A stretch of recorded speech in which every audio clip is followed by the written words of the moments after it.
जय श्री महाकाल, जय श्री कृष्णा, राधे राधे। मैं पुष्पा माई, किन्नर अखाड़े की महामंडलेश्वर, नई बोध संस्था की फाउंडर एंड चेयरपर्सन। आज हम एक ऐसे समूह की बात करेंगे जिस समूह के अपनी ही खुद के वजूद को खोजना पड़ रहा है। यहाँ तक जो सरकार की तरफ से या किसी समाज के हर अंग को जीने का अधिकार है, चाहे औरत हो, आदमी हो, पुरुष हो, महिला हो, चाहे बच्चे हों। पर आज हम उस तबके से हैं जिस तबके को नजरअंदाज कर दिया जाता है।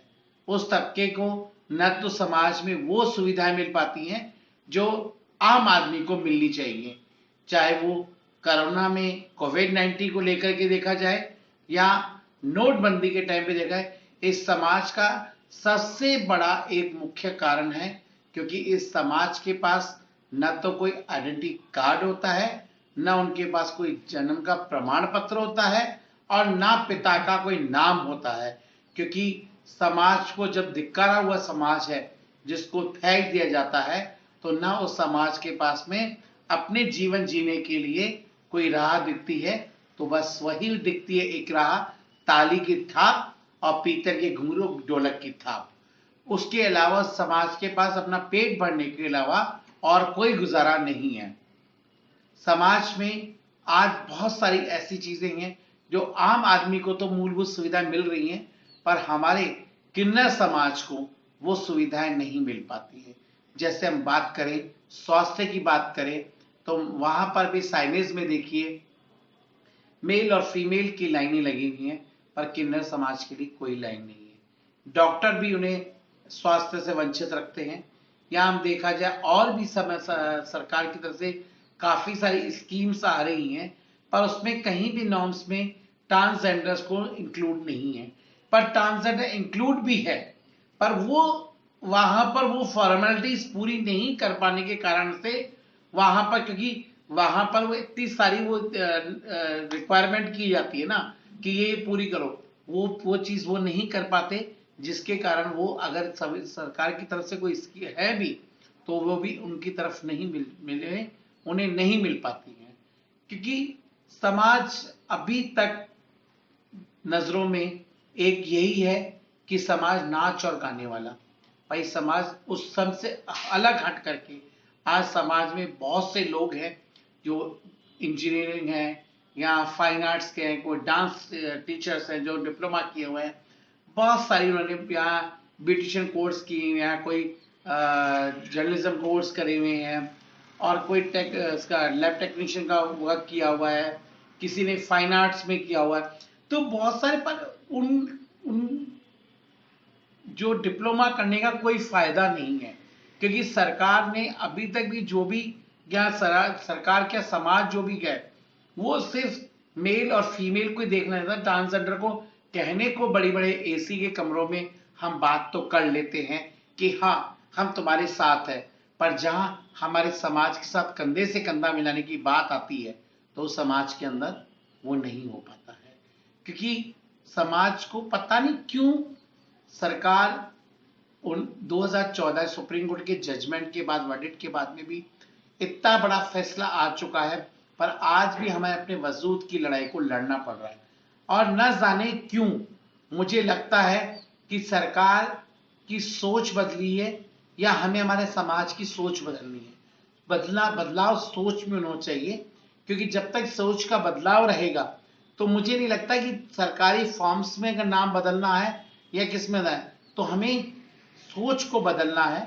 हम लोग को अवेयरिंग करना है ताकि लोग अवेयर हो पाए और मेरे समाज को जो उनका खोया हुआ सम्मान है वो उन्हें सम्मान मिल पाए। और उस सम्मान के लिए मेरी आज भी संघर्ष जारी रहे, ताकि मैं मेरे उस तबके समाज को, जिसको समाज एक कटाक्ष भरी नजरों से देखता है, उनको एक प्रेम भरी नजरों से देखे। अरे मैं कहती हूं आप 2 कदम बढ़ाइए, मेरा समाज 10 कदम बढ़ाएगा, पर आप 2 कदम तो बढ़ाइए। सिर्फ ताली की थाप से नहीं, वो ताली की थाप आपके कानों में जरूर गूंजती है, पर वही ताली की थाप मेरा पेट भरती है। उस ताली की थाप से आज मैं चौराहे पे या ट्रेन में या सिग्नल पे मैं उस ताली की थाप पे अपना 2 वक्त की रोटी का जुगाड़ करती हूँ, मेरा समाज करता है।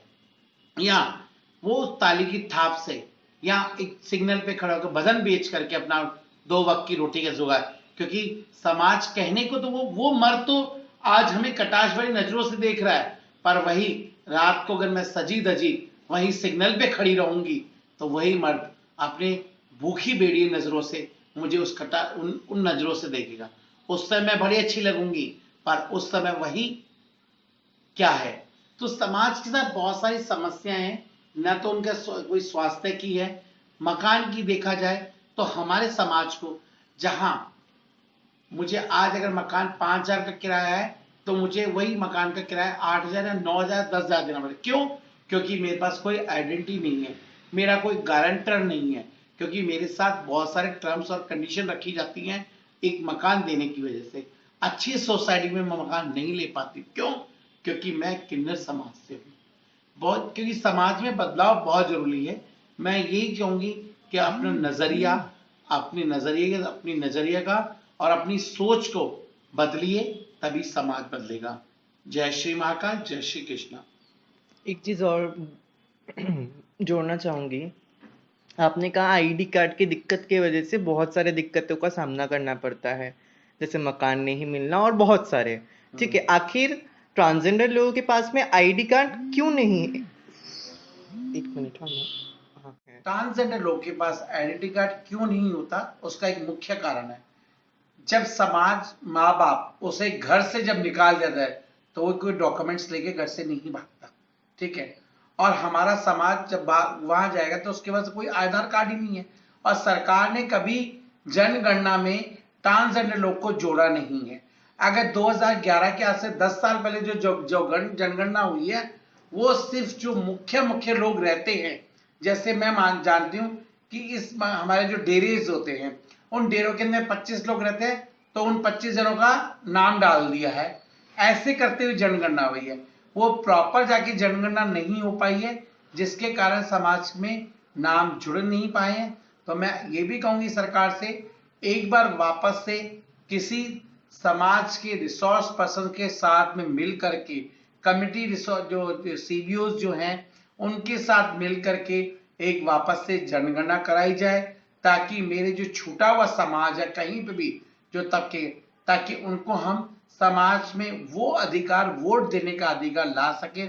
और समाज में वोटर आईडी नहीं बनी है, वो क्या कारण रहा है क्या नहीं रहा है इसका मैं नहीं कह सकती, पर ये बहुत बड़ा एक सवाल है हमारे समाज के लिए, क्योंकि अभी तक भी हमारे पास 16,375 लोग ही रजिस्टर्ड हैं, पर उसमें से मात्र 350 लोगों की आईडी कार्ड बनी है। बाकी अभी तक 16,500 लोग हैं। वो एक सरकार की नजर में ये 2011 के अंदर आंकड़ा नापा गया था, पर अगर आज 10 साल के अंदर वो आंकड़ा नापा जाए तो 75 से 1 लाख का करीब का ये आंकड़ा है।